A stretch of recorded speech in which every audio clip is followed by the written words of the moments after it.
सतगुरु को जोरी प्यारी,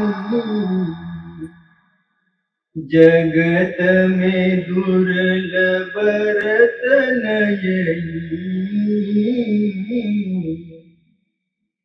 सतगुरु को जोरी प्यारी, जगत में दुर्लभ रतन यही। ये परम संत सदगुरु स्वामी जी महाराज जी की वाणी है। स्वामी जी के बारे में आप जानते हैं, जो आगरा में एक बड़े अच्छे पहुंचे हुए संत महात्मा हुए। आपके बारे में कहते हैं कि आपके माता पिता तुलसी साहब के शिष्य थे। अब तुलसी साहब कौन? तुलसी साहब पूना राजा के लड़के थे, पेशवा परिवार में पैदा हुए थे। और तुलसी साहब का पहले का बचपन का नाम श्याम राव था और इनके भाई का नाम बाजीराव, जो बाद में बाजीराव पेशवा के नाम से मशहूर हुआ। ये बड़े भाई थे, लेकिन इनका जो है ख्याल परमारथ की तरफ था। राजवाड़े में पैदा होके भी दिन रात एकांत में जाके बैठना, मालिक की याद में रहना, तो राजा को अच्छा नहीं लगता था। वो जबरदस्ती इनको शस्त्र विद्या सिखाया, माने की घुड़सवारी सिखाई, जो एक राजा के लिए जरूरी है सब कुछ सिखाया। और 16 साल की उम्र में इनकी शादी कर दिया कि इनका ख्याल चेंज होगा, लेकिन इनका ख्याल चेंज नहीं हुआ। और 19 साल की उम्र में आप राजपाट छोड़ के एक अच्छा घोड़ा लेके दौड़ाते हुए निकल गए। बहुत दूर जाके घोड़े को छोड़ दिया और अपना राजसी ड्रेस उतार के एक पत्थर पे रख दिया और एक चड्डी नेकर और बनियान के ऊपर वहां से निकल गए बैरागी की अवस्था में। आप घूमते घूमते घूमते आप उत्तर भारत में बहुत काफी लंबा समय निकाला और बाद में आके अलीगढ़ जिला हाथरस में उन्होंने अपना आश्रम बनाया। और आज भी उनके शिष्य, उनके अनुयायी मौजूद हैं। अलीगढ़ जिला हाथरस में इनका तुलसी साहब का आश्रम है। तो इनके स्वामी जी महाराज जी के माता पिता तुलसी साहब के शिष्य थे और स्वामी जी के पिता ये छत्री थे। और आगरा में एक बड़ा संपन्न परिवार था जो बड़े बड़े कंट्रैक्टर को, कंपनी मिल वालों को कर्जा देते थे। तो पैसे लेन देन करते, ब्याज पे देते थे। लेकिन वो तुलसी साहब के शिष्य थे। तो स्वामी जी महाराज जी की माता बहुत प्रेमी थी और वो तुलसी साहब की बड़ी सेवा करते थे। तो तुलसी साहब एक बार उनके घर में आए तो प्रसन्न होकर कहा, आपके घर एक ऐसा आत्मा आएगी जिसका दुनिया में नाम होगा। और उन्हीं के आशीर्वाद से स्वामी जी महाराज जी का जन्म हुआ। स्वामी जी महाराज जब बड़े हुए तो अपने पिता का जो बिजनेस उनको अच्छा नहीं लगा, ब्याज बट्टे का, क्योंकि ये महात्मा थे और ब्याज का पैसा ठीक नहीं बोल के उन्होंने वो बंद कर दिया। और लोगों को जो भी ब्याज पे लिए हुए लोग थे उनको उन्होंने टाइम दिया 6 महीने का। अगर कोई ला के देता है 6 महीने के अंदर ठीक है, नहीं देता है तो भी ठीक है, लेकिन 6 महीने का समय आप लोगों को दिया जाता है। जो भी ब्याज पे पैसा लिए हैं ब्याज के बगैर हमारा असल वापस कर दो। तो जो अच्छे लोग भी होते हैं, काफी लोग थे जिन्होंने ला के वापस किया, और कुछ ऐसे वैसे भी होते हैं जिन्होंने नहीं दिया तो उन्होंने उसे माफ कर दिया। तो वो पैसा जो भी कुछ था उसमें उन्होंने स्वामी बाग में, जो आज स्वामी बाग के नाम से है, ये तो पन्नी गली में रहते हैं, आगरा के अंदर पन्नी गली में, और वहां से काफी दूर है स्वामी बाग। तो वहां उन्होंने 100 एकड़ जमीन लिया, बड़ा जमीन का टुकड़ा लिया, आम का बगीचा लगाया, और जो भी साधु आते थे वहां ध्यान में बैठने के लिए उनकी व्यवस्था किया था। तो वही अब धीरे धीरे स्वामी बाग और दयाल बाग के नाम से मशहूर है। 2 भाग हो गए और इस तरह से ये स्वामी जी महाराज जी की वाणी है। हालांकि स्वामी जी महाराज ने कोई वाणी नहीं लिखी है, लिखा है शालिग्राम महाराज ने। एक गुरुमुख शिष्य थे, ब्राह्मण थे, वो शालिग्राम जी महाराज, वो बड़े विद्वान थे। उस समय उन्होंने यज्ञ किया हुआ था पिछले जमानों में 200 साल पीछे। उस समय वो पूरा यूपी के जनरल पोस्ट मास्टर थे, हेड थे, यूपी के पोस्ट के हेड थे वो। तो वो बड़े पंडित, बड़े विद्वान थे।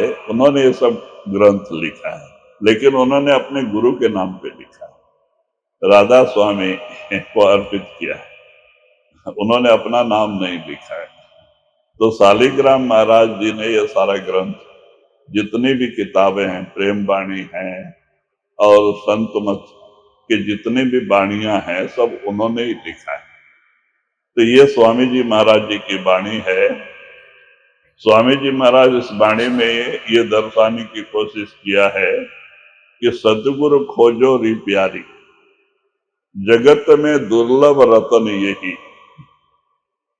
आप कहते हैं कि हे प्यारी, तो सदगुरु को खोज। प्यारी किसको कहते हैं? आत्मा को। अब ये सारी आत्माएं स्त्रीलिंग है, चाहे वो पुरुष में हो चाहे वो स्त्री में हो, आत्मा तो स्त्रीलिंग ही है। एक बार मीराबाई जब रविदास से नाम लेकर के मीरा घर छोड़ के मथुरा वृंदावन में आके है ध्यान में बैठती, काफी लंबा समय, बड़ी पवित्र आत्मा थी जिसका बचपन से भक्ति में गुजरा हुआ था, और ध्यान में बैठा रविदास जी से नाम लेके तो उसकी रूह जल्दी चढ़ाई कर गई, उसकी तीसरी आंख खुल गई, गुरु प्रकट हो गया।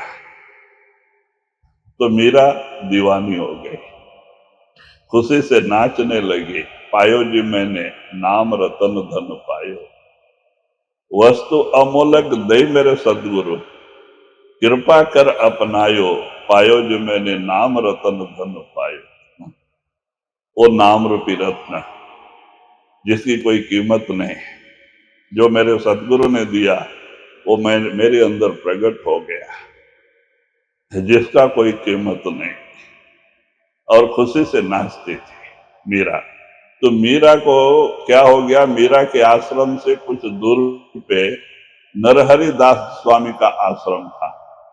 नरहरि दास वो हो गए जो तानसेन के गुरु थे जिन्होंने तानसेन को गाना, संगीत का विद्या सिखाया था, और नरहरि दास भी कृष्ण भक्त थे।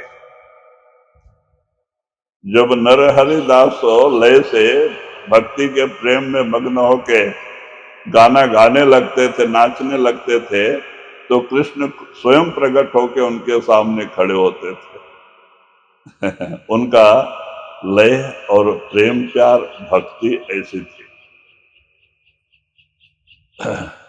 तो जब कभी कभी तानसेन अपने अकबर के सामने अपने गुरु की बड़ाई करे, तो तानसेन वहां पे मशहूर था अकबर बादशाह के पास, जो कि गाना गाए तो बरसात हो जाती थी, केदार राग गाए तो बरसात नहीं तो बरसात भी गिर जाती थी। ऐसा गायक था। तो बोलते हैं कि भाई तेरा राग ऐसा है तो तेरा गुरु का कैसा होगा। तो एक बार गुरु को लेके आ, मैं उनका गाना भजन सुनना चाहता हूं। तो तानसेन कहता है महाराज मैं तो आपके सामने गाने वाला हूं, वो परमात्मा कृष्ण के सामने गाते हैं, वो आपके सामने नहीं आ सकते। उनके सामने तो कृष्ण प्रकट होके खड़े हो जाते हैं। हाँ, जब वो मग्न होके नाचते हैं तो वो आपके सामने गाना नहीं गाएंगे। तब वो चुप हो गए। तो कहते वो तानसेन के गुरु नरहरिदास, वो कृष्ण भक्त थे। तो उन्होंने बोर्ड लगाया था अपने आश्रम के सामने, स्त्रियों का प्रवेश निषेध, कोई औरत को अंदर आना नहीं। अब मीरा को पता नहीं। अब मीरा गई, महात्मा है मिलेंगे दर्शन के लिए, तो वहां पे बोर्ड तो जो गेट पहरेदार था रोक दिया, हमारे महाराज का हुक्म है स्त्रियों को अंदर प्रवेश नहीं। तो बाद में मीरा को बड़ा दुख हुआ, मैं इतना दूर चल के आई और ये महाराज ने इस तरह का बोर्ड लगा के रखा है। तो उन्होंने एक बोला, एक लिख के दिया और द्वारपाल से उस गेट, जो गेट का पहरेदार से भिजवा दिया कि जाओ तो महाराज को तो दो, अगर वो बोलेंगे ठीक है नहीं तो मैं चली जाती हूँ। तो उन्होंने एक लेटर लिख के भेजा। तो वो लेटर ले जाके जब पहरेदार दिया तो नरहरिदास जी जब पढ़े तो उनको बड़ा धक्का लगा। मीरा ने क्या लिखा था कि मैंने समझा था कि आज तक तो पुरुष एक ही है, वो परमात्मा, बाकी सब स्त्री हैं, आत्मा। लेकिन अब पता चला कि दूसरा परमात्मा प्रकट हो गया, पुरुष प्रकट हो गया, उसका पटीदार प्रकट हो गया बोल के पटीदार लिख दिया था। तो उनको बड़ा झटका लगा कि ये कोई महात्मा है। तो बाद में उन्होंने कहा कि अच्छा वो बोर्ड हटा दो और मीरा को बड़े प्रेम से लेके आओ। तो वो मीरा को अंदर लेके गए, दोनों में चर्चा हुई। दोनों बाद में फिर उन्होंने वो बोर्ड हटा दिया। तो कहते इसी तरह से सब महात्मा लोग आत्मा को सखी कहते हैं।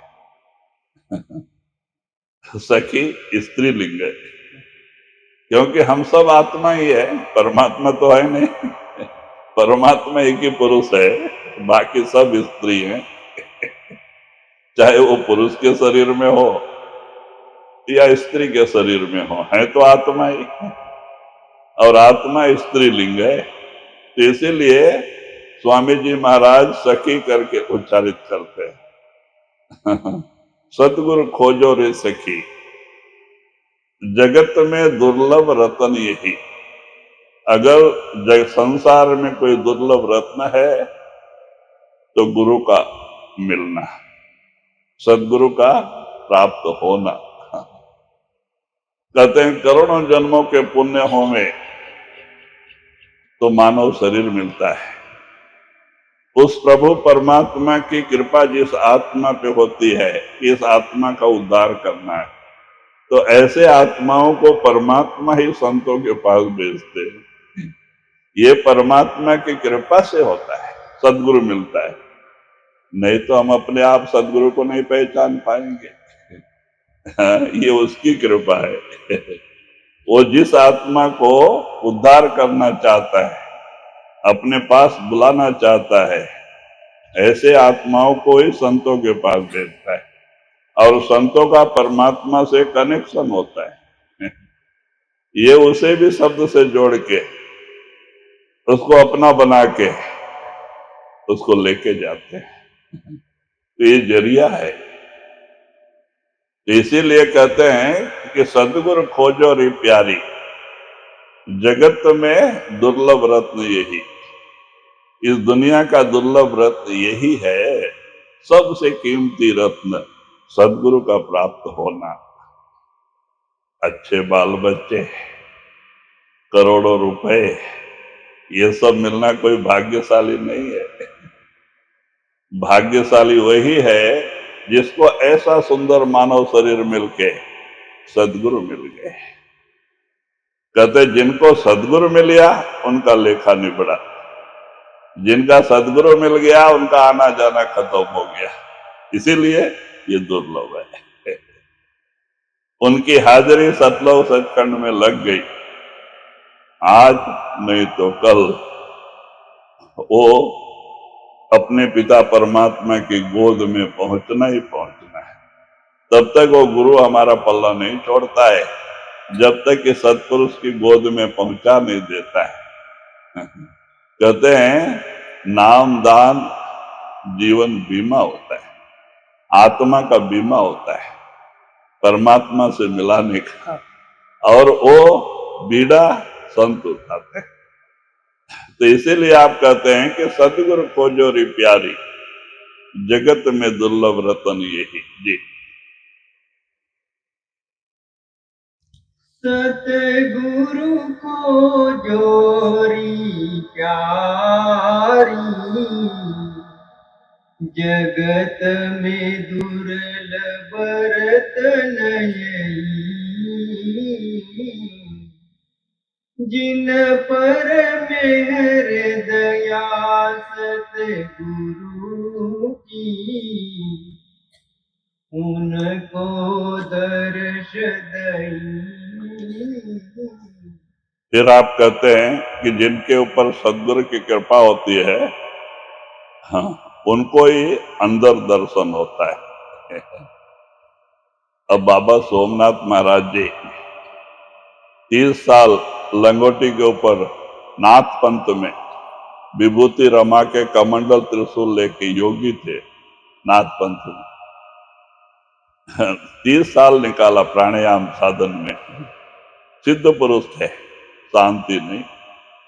क्योंकि योगियों को रिद्धि सिद्धि प्राप्त हो जाती है, लेकिन अंदर में शांति नहीं होती है, मन बस में नहीं होता है। योगियों के मन नाचना चाहता है और इसीलिए उनको शांति नहीं होती। तो इसीलिए फिर क्या सोचा, कहीं कामिल मुर्शिद पूरा गुरु मिले बोल के उन्होंने 3 साल पूरा उत्तर भारत छान मारा, हिमालय तक, लेकिन कहीं शांति नहीं आई। जहां भी आए तो सब रिद्धि सिद्धि वाले, और रिद्धि सिद्धि इनके पास थी।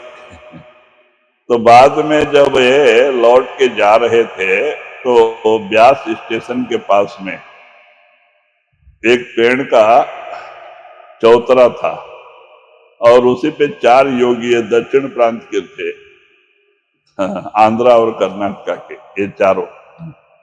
तो वहीं पे ये चारों योगी थे, इनकी जोड़ी थी, तो वहीं बैठ के गांजा पी रहे थे।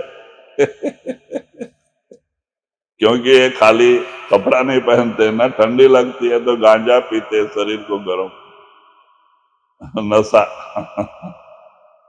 तो उत्तर भारत में गांजा की आदत हो गई थी, ठंडी बहुत होती। तो एक स्कूल मास्टर साइकिल पे जा रहे थे, तो देखा बड़े अच्छे अच्छे महात्मा बैठे हुए हैं। बड़ी लंबी लंबी दाढ़ी है, बाल है, त्रिशूल कमंडल है, बड़े योगी हैं।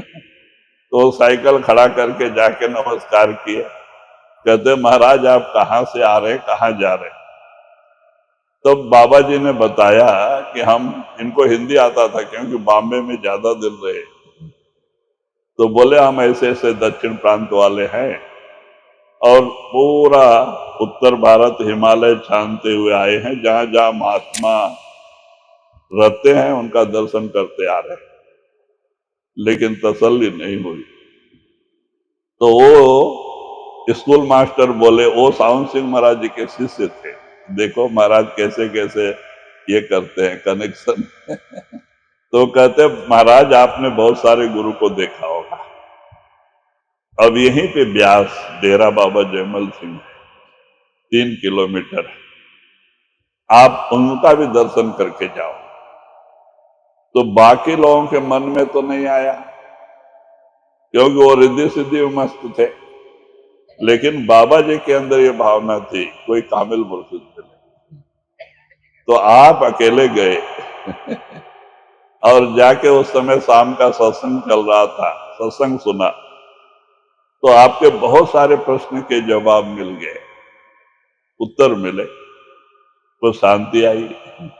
दूसरे दिन सुना और भी सारा शंका गया, तीसरे दिन सुना तो भरोसा हो गया। तो पीला कपड़ा माने कि जो भी कमंडल त्रिशूल बगल में रख दिया, सफेद कपड़ा पहन के गंजी पहन के सेवा में जाने लगे। तो बाद में 1 महीने के बाद में उनको नामदान मिला।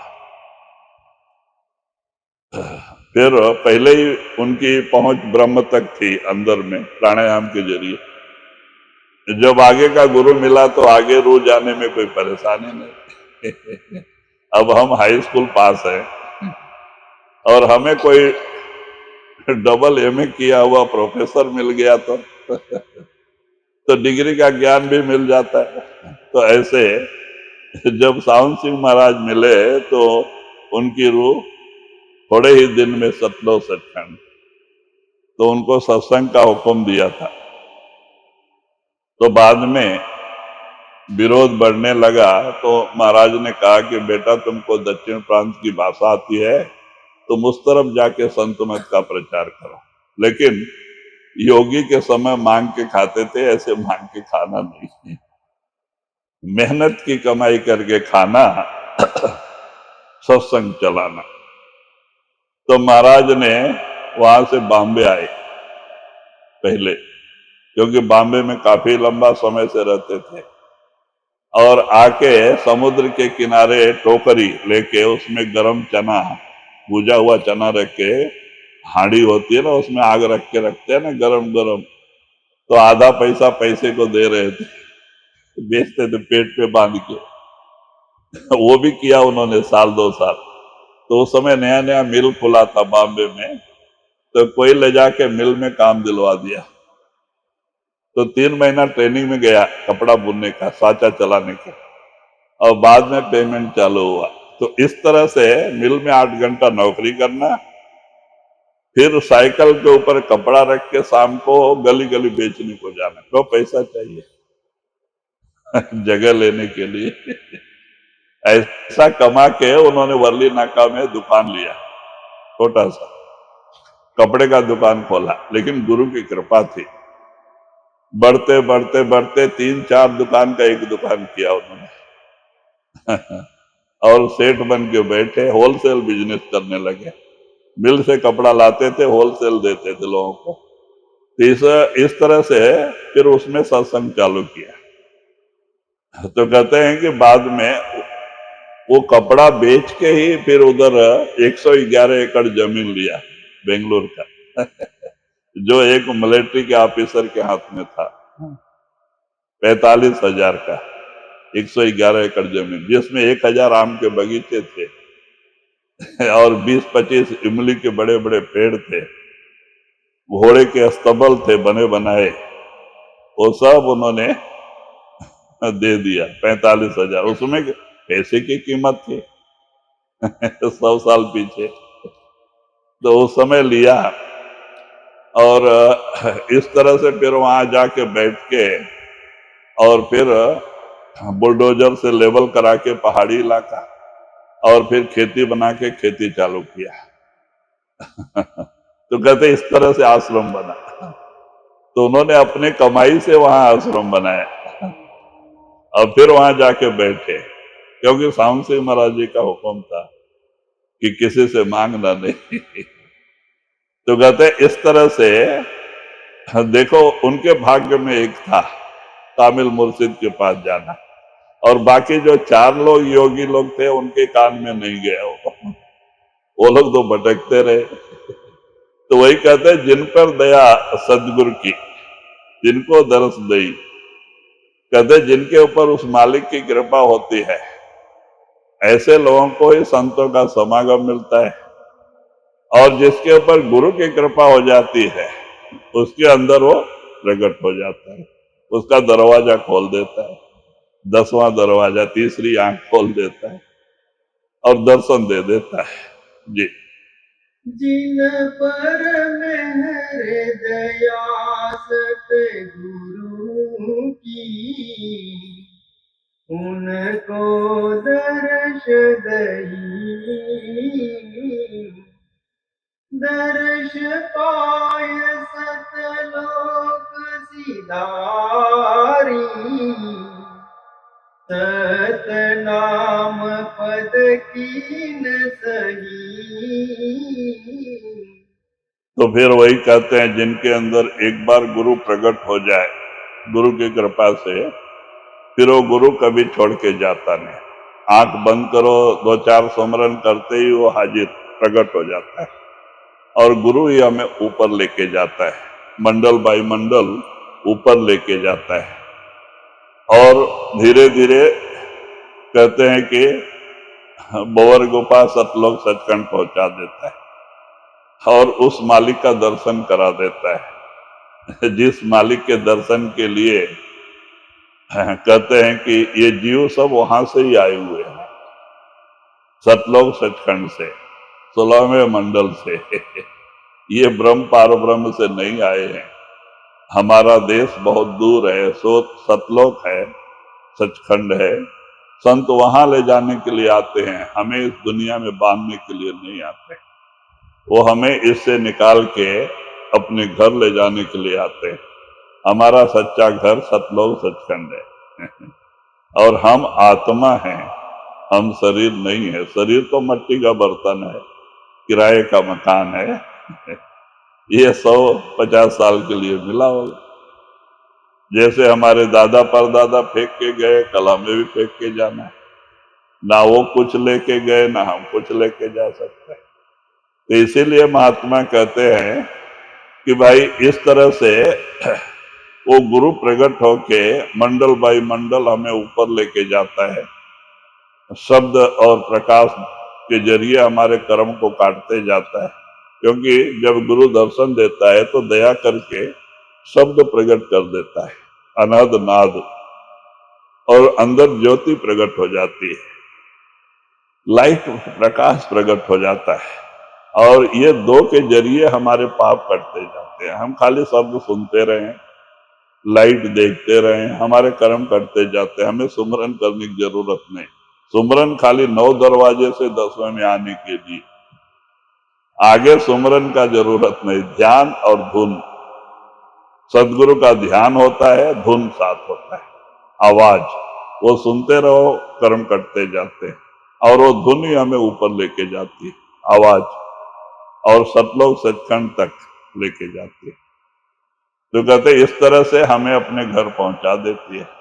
हमें अपना बिछड़ा हुआ पिता मिल जाता है, अपना बिछड़ा हुआ घर मिल जाता है, अपना बिछड़ा हुआ परिवार मिल जाता है। हमारा सच्चा परिवार वहां है, यहाँ कोई परिवार के लोग नहीं जो 4 दिन के साथी हैं, बाद में तो बिछुड़ जाते हैं। तो वो कैसा परिवार परिवार वो है जो एक बार मिलके कभी बिछड़ते नहीं, और ऐसा परिवार सतलोक सचखंड में है। वो अमर देश है, वहां जाके फिर जन्म मरण के चक्कर में जीव आता नहीं, वो अपना देश है। यहाँ जहाँ मरना पैदा होना, मरना पैदा होना लगा है, वो कौन सा देश है? ये काल और माया के देश है, अपना देश नहीं है। तो संत वहां ले जाने के लिए आते हैं और हमें यहाँ के बंधन में बांधने के लिए नहीं आते जी। दर्श पाय सतलोक सिधारी, सतनाम पद कीन सही, सही नाम पाया सतगुरु से, बिन सतगुरु सब जीव बही। फिर वही आप इशारा देते हैं कि भाई सही नाम पाया सदगुरु से। जो सच्चा नाम है, सही रास्ता है, वो सदगुरु के द्वारा ही मिलता है। ऐसे दुनिया में बहुत सारे मंत्र तंत्र हैं, सप्त कोटि मंत्र हैं, एक दो नहीं 7 करोड़ मंत्र हैं। और ये देवी देवताओं के मंत्र हैं। देवी देवताओं के मंत्र से कुछ रिद्धि सिद्धियां, कुछ दुनिया के सामान जरूर मिल जाते हैं, लेकिन मुक्ति नहीं मिलती। मुक्ति मिलती दुनिया का सामान मिल जाता है, लेकिन मुक्ति के लिए संतों का नाम ही है। बगैर सदगुरु के नाम के जीव का उद्धार मुश्किल है। और वो नाम, संत वो नाम देते हैं जो लिखने पढ़ने बोलने में नहीं आता है, और जो लिखने पढ़ने बोलने में आता है वो नाश होता है। तो हमें शंका हो सकती है, फिर गुरु कैसे देते हैं? 5 नाम जो बताते हैं ये भी वर्णात्मक है, इसमें मुक्ति नहीं है। ये खाली 9 से 10वें में आने के लिए ये भी नाश होता है। ये तो महात्माओं ने परमात्मा वो मंडल के मालिक के नाम अपने अपने हिसाब से रख लिए। हमें उन्हीं मंडलों से जाना है, इसलिए उनके नाम सुमरन कराए जाते हैं। हालांकि ये अमर नहीं है, ये भी नाश होता है। लेकिन संत जब नामदान 5 नाम देते हैं, सुमरन में बिठाते हैं, तो यहाँ पे दोनों आंखों के बीच में 10वें दरवाजे में वो शब्द धुनकार दे रहा है, जो सतलोक सचखंड से आके यहाँ टिका हुआ है। वही आत्मा भी है, शब्द भी है। तो गुरु अंदर में जाके हमारी आत्मा को शब्द से जोड़ता है, और वही सच्चा नाम दान होता है। फिर वो शब्द कभी हमें छोड़ता नहीं। ये वर्णात्मक नाम में मुक्ति नहीं है। वर्णात्मक नाम जो कहने सुनने बोलने में आता है वो नाश होता है। जो दिसे सोना से परे आज के काल, आंखों से जो दिखाई देता है सब नाश होता है। इसीलिए वो जो शब्द अंदर धुनकार दे रहा है वो दिखाई नहीं देता है। वो आत्मा के कानों से उसकी आवाज सुनी जाती है, इन कानों से नहीं। आत्मा के आंखों से उस प्रकाश को देखा जा सकता है, इन आंखों से नहीं। ये तो फना को देखने वाली आंख है। हम इसमें लाख कोशिश करें, हम अंदर इस आंखों से अंदर के गुरु को नहीं देख सकते।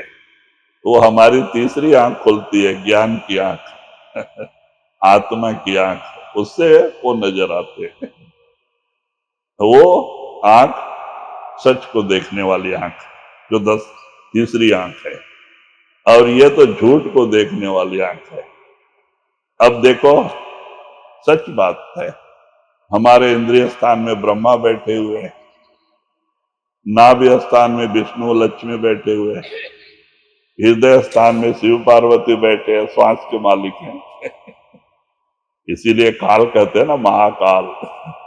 ये श्वास जो है शिव के हाथ में है। जब श्वास बंद कर दिए, जय सिया राम। इसलिए एक उनको काल कहते वो हृदय स्थान में है शिव पार्वती, और कंठ स्थान में आदि शक्ति, इन तीनों की माया। अब डॉक्टर रोज ऑपरेशन करते हैं, पेट का भी करते हैं, कहीं विष्णु लक्ष्मी नजर आए। हार्ट का ओपन करते हैं, पूरा खुला ओपन करके सर्जरी करते हैं, बेहोश करके। अब शिव पार्वती बैठे हैं, लेकिन उनको नजर नहीं आता। क्यों? इन आंखों से। ये तो माया का आंख है, ये फना को देखने वाली आंख है, नाशवान चीजें देखने वाली आंख है। इन आंखों से कभी नजर नहीं आता। अगर आपके ज्ञान की आंख खोल लें तो आपको सब नजर आएंगे। शरीर में खजाना ही भरा पड़ा है, सोने चांदी हीरे जवाहरात के बंगले हैं अंदर। एक से एक सुंदर नगर है। 33 करोड़ देवी देवता अंदर नजर आएंगे। ये मानव शरीर जीता जागता हर मंदिर है। जिस किसी भी महात्मा को परमात्मा मिला इसी के अंदर मिला है। बाहर न किसी को परमात्मा मिला न कभी मिलेगा। तो कहते भाई, इसीलिए तो हम बार बार उदाहरण देते हैं। शिवाजी के गुरु रामदास स्वामी ने कहा है ना, चर्म चक्षु न लज्जे, ज्ञान चक्षु निरक्षे। सच को देखने वाली आंख और ज्ञान की आंख, वो खोल के देखो, सच्चाई नजर आएगी कि काल और माया ने यहां फंसाने के लिए क्या क्या चीज तैयार किया है जीव को फंसाने के लिए। ये सच नहीं है, काल के धोखे है। सच तो आपको तीसरी आंखों से नजर आएगा। वो खोल के देखो, आपको सच्चाई नजर आएगी। इसीलिए महात्मा कहते हैं कि इस तरह से जब कामिल मुर्शिद मिल जाते हैं, उनकी ज्ञान की आंखें खोल देता है और वो शब्द प्रकाश प्रकट कर देता है, और उसी के जरिए जीव मंडल बाई मंडल परमात्मा के पास सतलोक सचखंड पहुंचता है, जाके अपने पिता परमात्मा का दर्शन करता है। परमात्मा जो संत लेके जाते हैं उसी के रूप में वहां दर्शन देते हैं, लेकिन वो परमात्मा के एक एक रोम रोम से करोड़ों सूर्य करोड़ों चंद्रमा एक ही दफा उगेंगे तो कितना प्रकाश होएगा।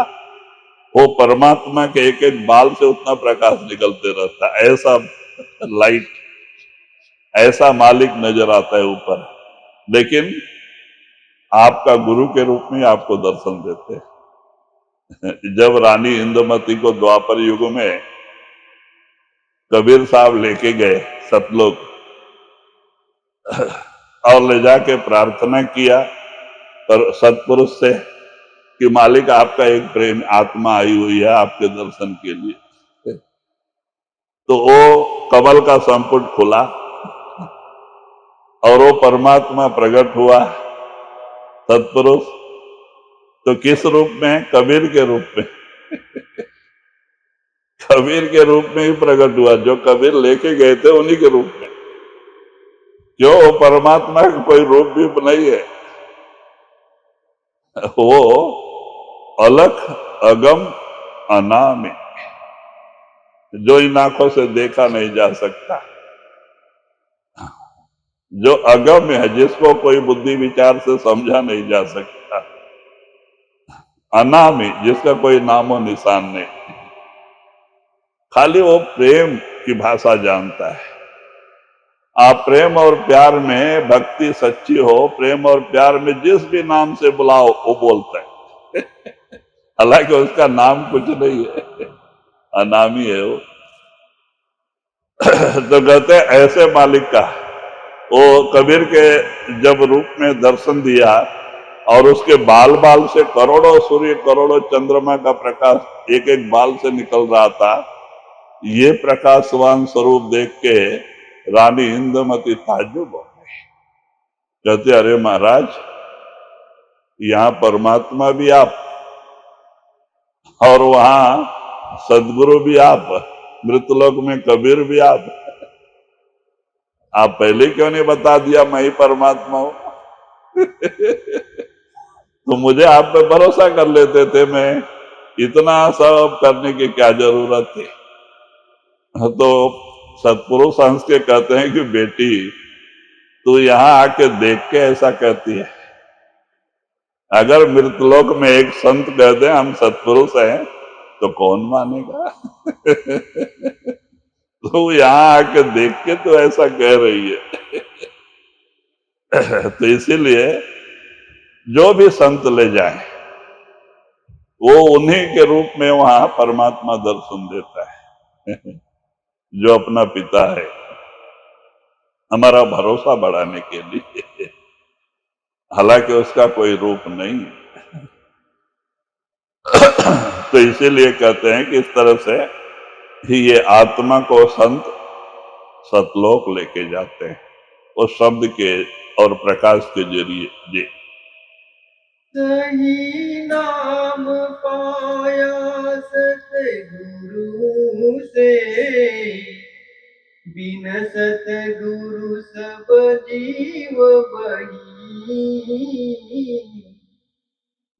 जीव पड़े 84 भर में, खान पान मद मान लई।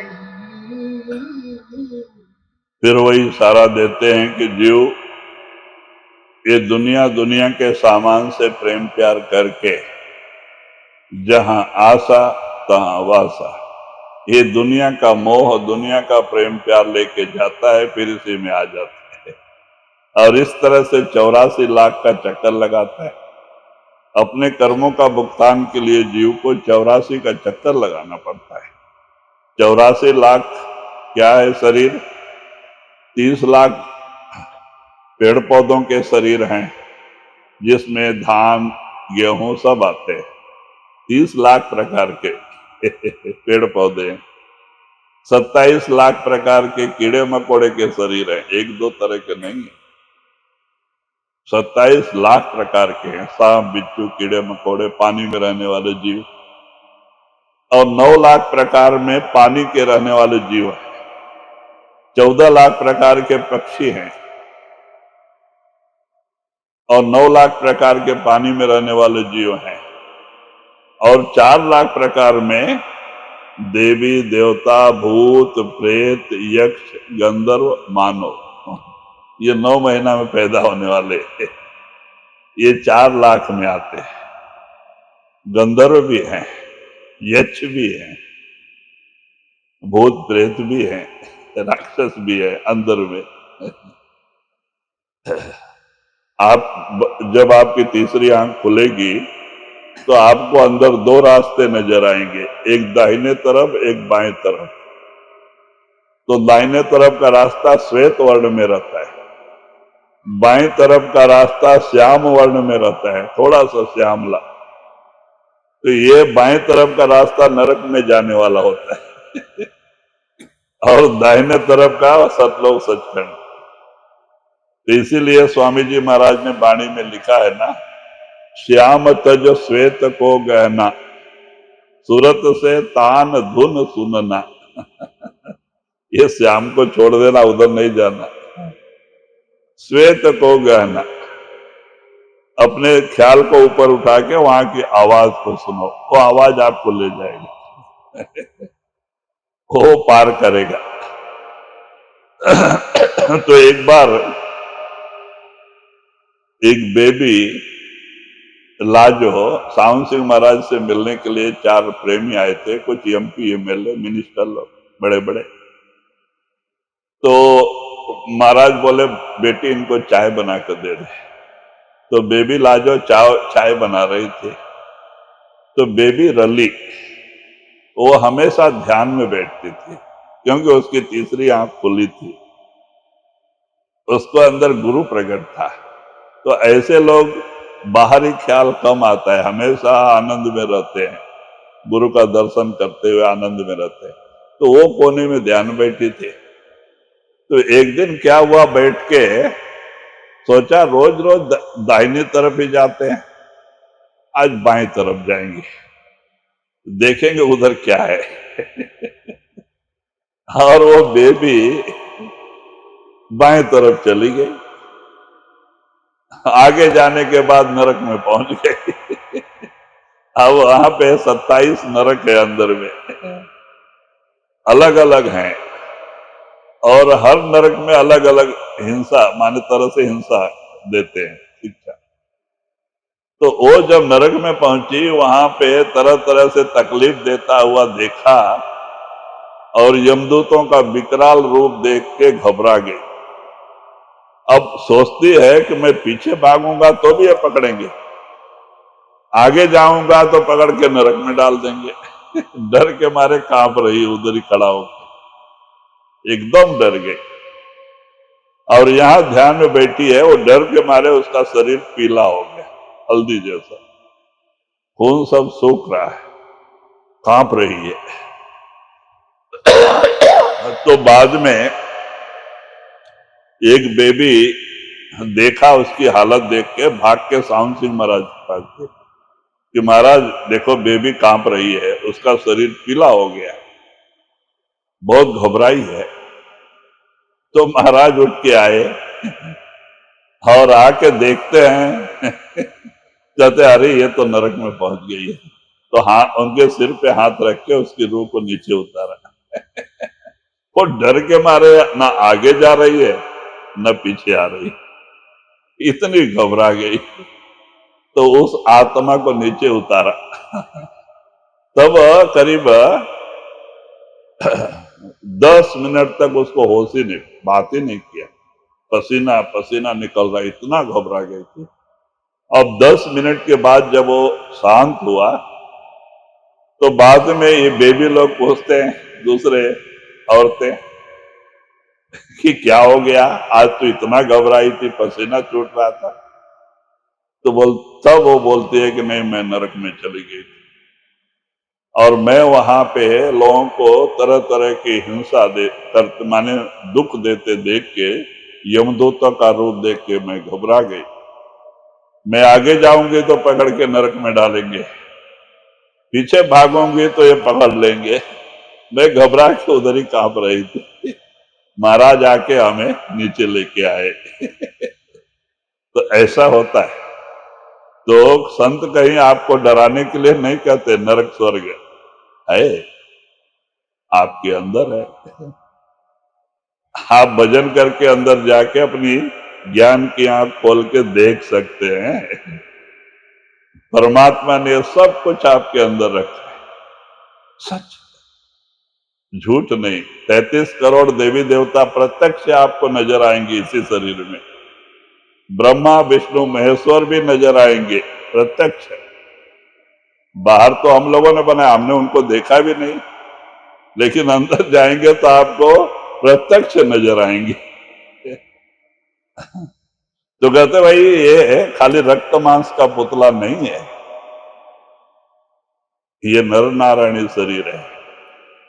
अकुट भंडार भरे पड़े हैं इस शरीर में, लेकिन हुक्म गुरु का माने, रोज 2.5-3 घंटे की बैठक बनावे, ये 9 दरवाजे छोड़ के 10वें में आवे, अपनी तीसरी आंख ज्ञान की आंख खोल के देखें तो सच्चाई नजर आएगी। आपको ब्रह्मा विष्णु महेश्वर भी इसी में नजर आएंगे। आपका सारा शंका समाधान हो जाएगा, सच का आपको ज्ञान हो जाएगा। सच क्या चीज है, ये दुनिया कैसे बनी है, काल और माया जीवों को कैसे धोखा दे रहे हैं, ये सब आप अंदर में देख सकते हैं। आपका सारा भ्रम दूर हो जाएगा, ग्रंथ पढ़ने की जरूरत नहीं पड़ेगी। जी। जीव पड़े तो राशि भर में, खान पान मद मान लई, मान मनी का रोग पसरिया, बड़े बने जिन मार सही। तो वही आप इशारा देते हैं कि जीव खान और पान मान के पीछे पड़ा है। मान बढ़ाई, इज्जत, धन कमाना, इज्जत कमाना, खान पान के पीछे पड़ा है। कहते हैं एक भक्त को इन सब चीजों से बचना चाहिए। कम खाना, कम बोलना, कम चलना, ये सब जरूर, कम सोना, ये तीनों जरूरी है, चारों जरूरी है। अगर ज्यादा खाएंगे तो हमारे शरीर में विकार पैदा होंगे और भजन नहीं बनेगा। तो इसीलिए कम खाना, और कहते हैं कि इस तरह से कम, जितना हम खाते हैं हमारे शरीर को उतना जरूरत नहीं होती। अभी हमने देखा है, हमारे पास कुछ प्रेमी लोग आते हैं, एक ही चपाती खा के रहते हैं, सवेरे एक शाम को एक। बीच में उन्होंने वो भी छोड़ दिया, खाली दाल पी के रहते थे। और हमने भी देखा है, हम जब भजन में बैठे थे तो एक टाइम एक मुट्ठी चावल, थोड़ा दाल, हल्दी नमक डाल देते थे। मट्टी का बर्तन था पहाड़ पे, उसी में खिचड़ी बनाते थे। एक मुट्ठी चावल, थोड़ा दाल, हल्दी नमक सब डाल के रख देते थे। छोटा सा चूल्हा बनाया था, लकड़ी के आंच से बनाते थे। एक टाइम 12 बजे दोपहर को खाते थे, फिर आगे 12 बजे पानी पी के रहते थे, पहाड़ में बैठे थे। तो कहते हैं भजन करने वाले को कम खाना तो नींद कम आएगी, शरीर में विकार कम उत्पन्न हो गए तो भजन बनेगा। नहीं तो क्या होता है, आलस नींद सतावे उनको, नित्य नित्य भर्म बहे। ज्यादा खाने से आलस, नींद और भ्रम पैदा, ज्यादा ज्यादा शंका, भ्रम होता है। तो इसीलिए कहते हैं कि कम खाना, कम सोना, कम बोलना। ज्यादा बोलने से भी शरीर की ताकत खत्म होती है। मौन रहना, अपना भजन करना, अंदर सुमरन से जुड़ा रहना। क्या बोल के अपना ताकत खत्म करना, ज्यादा बोलने से भी हमारा नुकसान होता है। तो कहते हैं कम बोलना और कम सोना, नींद अपने आप कम हो जाती है। जब खाना कम होएगा तो नींद भी कम हो जाएगी। क्योंकि पेट में कुछ है नहीं तो नींद कहां से आएगी। तब भजन होता है। नहीं तो 3 टाइम तान के खा लिए और फिर बैठेंगे तो भजन कहां से होएगा।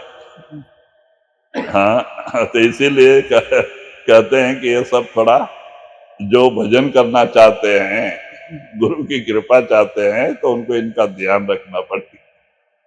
हाँ, नहीं तो भाई टाइम पास करना चाहते ठीक है, अपना खाओ पियो मस्ती में रहो, सत्संग में जाओ ठीक है। हाँ, कोई रोक टोक तो है नहीं। लेकिन अगर कुछ तरक्की चाहते हैं तो इन सब चीजों का ध्यान रखना पड़ता है। तो वही कहते हैं कम खाना और मालिक की मौज में रहना। अगर वो उपवास रखता है, उपवास रहना। वो खाना एक टाइम देता है, खुश रहना। और कोई मालिक के बारे में कुछ नहीं सोचना, उसके उस प्रेम प्यार से उसकी भक्ति में रहना। हाँ, तो कहते इस तरह से कामयाबी मिलती है। जी। छोटा रहे चित से अंतर, शब्द माही तब सुरत गई। शब्द बिना सारा जग अंधा, बिन सतगुरु सब भरममयी। तो वही आप इशारा देते हैं कि इस तरह से जब आप गुरु के बताए हुए रास्ते पे चलेंगे, 2.5-3 घंटे की बैठक बनाएंगे, तो वो शब्द, जिस शब्द की संतों ने महिमा कही है, वो शब्द आपके 10वें दरवाजे में धुनकार दे रहा है, वो शब्द प्रकट हो जाएगा। अभी जो हम शब्द सुनते हैं वो निचले 6 चक्कर के शब्द हैं। वो कभी ख्याल स्थिर हुआ थोड़ा बहुत सुनाई देता है, और कभी ख्याल मन चंचल हो गया या भटक गया तो बंद हो जाता है। ये कोई शाश्वत शब्द नहीं है। जो सच्चा शब्द है वो गुरु दर्शन के बाद ही प्रकट होगा, गुरु की कृपा से। पहले गुरु अंदर प्रकट होना, फिर शब्द उनकी कृपा से प्रकट होगा। वो हमेशा रहेगा, कभी 1 सेकंड के लिए भी बंद नहीं होगा। आप सो जाओ, शब्द चालू रहेगा, उसी शब्द में सो जाओ। आप जागृत रहो, शब्द चालू रहेगा। किसी से बात करते रहो, शब्द चालू रहेगा, 1 सेकंड में बंद नहीं होता है। वो सच्चा शब्द है। अभी ये क्या है, थोड़ा दिन जोर से सुनाई दिया तो थोड़ा दिन चला गया। तो कहते ये निचले शब्द है 6 चक्कर के, देवी देवताओं के। जो शाश्वत नहीं रहते हैं। हाँ, लेकिन गुरु दर्शन के बाद जो प्रकट होगा वो शाश्वत होगा। वो प्रकाश भी रुकेगा, गुरु का स्वरूप भी रुकेगा, वो कभी नहीं जाएगा। एक बार गुरु अंदर प्रकट हो जाए फिर वो कभी जाते नहीं। आंख बंद किया, गुरु अंदर हाजिर। आप उनसे बात भी कर सकते हो, कोई भी प्रश्न भी पूछ सकते हो। आप अमेरिका जाओ, गुरु साथ है। आप जंगल पहाड़ों में जाओ, गुरु साथ है। एक बार गुरु प्रकट होना चाहिए अंदर। लेकिन जब तक गुरु अंदर प्रकट नहीं होता है वो हमारी मदद नहीं कर सकता, इसीलिए वो लाचार है। वो 10वें दरवाजे में बैठा है, हम नीचे बैठे हैं और उससे दया मांगते हैं कि महाराज दया करो, ये तकलीफ है, वो तकलीफ है, ये मुसीबत है, ऐसा हो। वो सुनाई नहीं देता उसको। वो जहां जो 10वें माले पे बैठ के दाता दान दे रहा है वहां जाओ। अगर वहां जाओगे तो वो देने के लिए बैठा है, जरूर देगा। वो दाता 10वें माले बैठ के दान दे रहा है, हम नीचे रोड पे खड़े हैं मांग रहे हैं। वो कैसे देगा जब तक उसके पास नहीं जाएंगे। तो इसीलिए गुरु को अंदर प्रकट करना बहुत जरूरी है। संत मत की पहली सीढ़ी है गुरु को अंदर प्रकट करना। कहते हैं गुरु अंदर प्रकट हो गया, तुम्हारा काम बन गया। वहां तक ही तुम्हारी ड्यूटी है, आगे गुरु की ड्यूटी है, वही लेके जाएगा ऊपर। वो शब्द प्रकाश प्रकट कर देगा और वो शब्द प्रकाश के जरिए ही आपकी रूह चढ़ाई करेगी। गुरु साथ रहता है, हर मंडल में गुरु हमारे साथ होता है। गुरु के बगैर हम अंदर नहीं जा सकते। अंदर में भी काल के बहुत धोखे हैं, वहां भी गुरु की जरूरत पड़ती है। जो गुरु बार ही बार रह जाएगा तो वो आपकी क्या संभाल करे। अंदर में भी गुरु हमारा साथ देता है। सतलोक सचखंड तक गुरु ही लेके जाता है, तो गुरु की जरूरत होती है। लेकिन जीव मन के दायरे में कर्म करके झूठे दुनिया से प्रेम प्यार लगा के आज दुखी है। आज 84 के जेल खाने में चक्कर लगा रहा है। कोई भी दुनिया में सुखी नहीं, चाहे वो राजा होवे या भिखारी, सब दुखी है जी। शब्द भेद और शब्द कमाई, जिन जिन की निसार लई,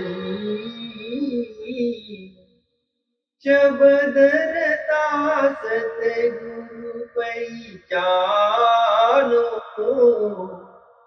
हम यह पूरा पता दई।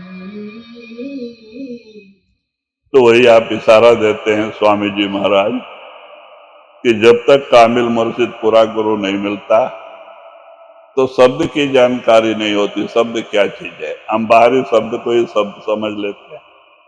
अब संतों ने कबीर की वाणी में भी शब्द का उच्चार आता है, तो टीचर लोग अपने हिसाब से बच्चे को समझा देते हैं, ये बाहरी शब्द का ही उच्चार बता देते हैं। लेकिन वो शब्द अलग है जिस शब्द की संतों ने महिमा गाई।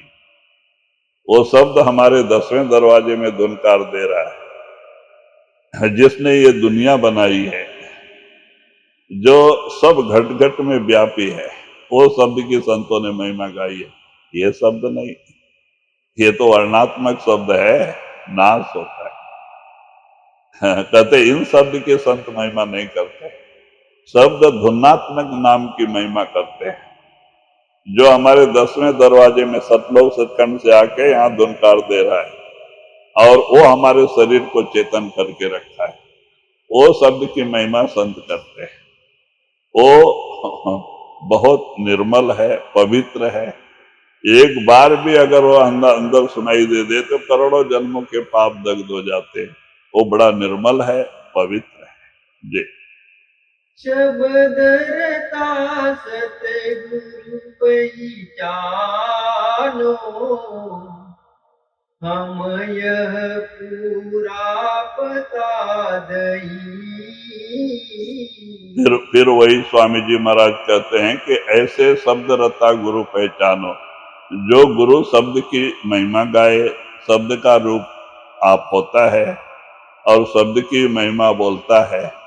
कहते हैं ऐसे गुरु को पहचान करो, उसकी शरण में जाओ, जो शब्द का ही आपको रास्ता बताता है और यही सच्चा रास्ता है उस मालिक से मिलने का। जी। शब्द रसा सतगुरु पहचानो, हम यह पूरा बता दई।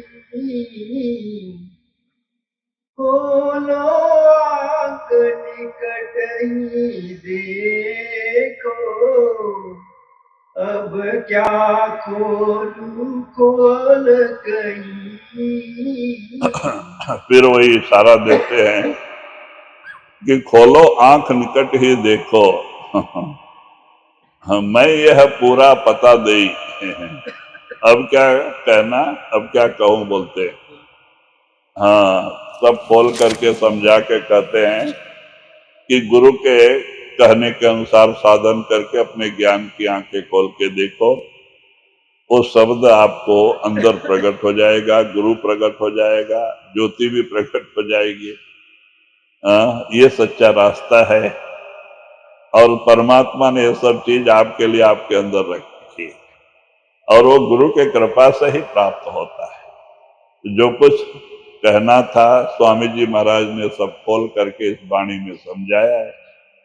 क्योंकि स्वामी जी की वाणी बहुत सरल है लेकिन उसके अर्थ बहुत गूढ़ हैं, क्योंकि ये अंदर के बातें हैं। हाँ, तो वही आप कहते हैं सब खोल करके मैंने समझा दिया, तो अब आपको अमल करना है। जो गुरु आपको रास्ता बताया उस पे चलना है और अंदर आके गुरु को प्रकट करना, शब्द को प्रकट कर लेना है, जो शब्द हमें परमात्मा से मिलाता है। वो 10वें दरवाजे में धुनकार दे रहा है। अगर वो एक बार प्रकट हो जाए, करोड़ों जन्मों के पाप दग्ध हो जाते हैं। वो बड़ा निर्मल है, पवित्र है। हमारा उतना भार हमारे मन से उतर जाते हैं, कर्म की मैल। वो शब्द पवित्र है, तो उन शब्द की ही महिमा संत गाते हैं और वही सुर शब्द का अभ्यास हमें देते हैं। वो कोई मंत्र तंत्र नहीं दे के हमें दूर नहीं करते, वो शब्द को प्रकट करने का रास्ता तरीका ही समझाते हैं और रास्ते में हमारी मदद करते हैं। तो इसीलिए आप कहते हैं कि जो कुछ कहना था भक्ति के बारे में, शब्द के बारे में, वो सब स्वामी जी महाराज ने खुलासा करके इस वाणी में कहा। जी। खोलो आँख निकट ही देखो, तब क्या खोलूं खोल कहीं। आगे भाग तुम्हारा प्यारी, नहीं पर को तो जून रही। तो वही आप समझा के कहते हैं खोलो आंख निकट ही देखो। कहते हैं कि अपने तीसरी आंख खोल के देखो, वो शब्द, वो प्रकाश आपके अंदर है और वो गुरु भी आपके अंदर शब्द रूप में बैठा है, जो आपको नामदान दिया है। हाँ, अगर आप नहीं आंख खोल के देख सकते हो तो ये आपकी भूल है। अगर आप इस तरह दुनिया के रंग में रंगोगे, फिर 84 के जेल खाने में भटकोगे। अगर अपने आत्मा पे दया करोगे, जन्म मरण से छुटकारा दिलाना चाहोगे, तो हमारे बात के ऊपर अमल करो। स्वामी जी महाराज कहते हैं जो कहना था वो कह दिया। जी। आगे माग तुम्हारा प्यारी, नहीं पर को तो जून रही। कहना था सोई कह डाला, राधा स्वामी खूब कही। राधा